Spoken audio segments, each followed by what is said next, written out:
اس پہ کلپ نہ بنا دینا ابھی جو بھائی ہیں, اس پہ میں کبھی الگ سے ڈیٹیل میں بیان کروں گا. میرے پاس ادھورے بیان میں کلپ آ جاتا ہے مارکیٹ میں, وہ پھر لوگ اعتراض کرتے ہیں ابے اس نے یہ بولا. ابھی تو بھائی میں نے پوری بات ابھی کی نہیں ہے, اس پہ بڑے اشکالات ہیں, بہت جواب.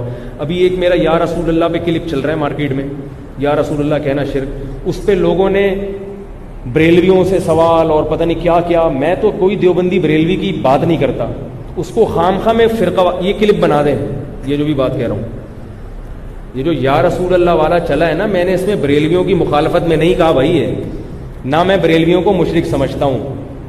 اور یا رسول اللہ مدد کہنا شرک اس وقت ہے جب اس میں کوئی تعویل کی کا پہلو نہ نکلتا ہو. بیٹھے بیٹھے یہاں سے کوئی مدد مانگ رہا ہے اور وہ سمجھتا ہے کہ نبی صلی اللہ علیہ وسلم میری مدد میں خود مختار ہیں, اللہ نے ان کو اختیار دے دیا ہے, وہ جب چاہیں گے جہاں سے چاہیں گے میری مدد کر دیں گے. اس نیت کے ساتھ اگر کوئی یا رسول اللہ مدد کہتا ہے تو وہ مشرک ہے. اب چاہے وہ دیوبندی کہے, چاہے وہ اہل حدیث کہے, چاہے وہ بریلوی کہے. باقی میں کسی بریلوی کو میں نے کبھی نہیں کافر کہا, نہ کسی دیوبندی کو, نہ کسی اہل حدیث کو. یہ ایسے کافر کسی کو کہنا آسان تھوڑی ہے. اب وہ کیا ہے, میں نے یہ بات کی تو وہ بعض لوگوں نے میرے مخالفت میں جنید جمشید کی نعت لگا دی. اس نعت میں جناب انہوں نے وہ کوئی یا رسول اللہ اگر پڑھ کے وہ سنا رہے ہیں تو انہوں نے کہا یہ دیکھو یہ بھی کافر ہو گیا, فلانا بھی کافر ہو گیا.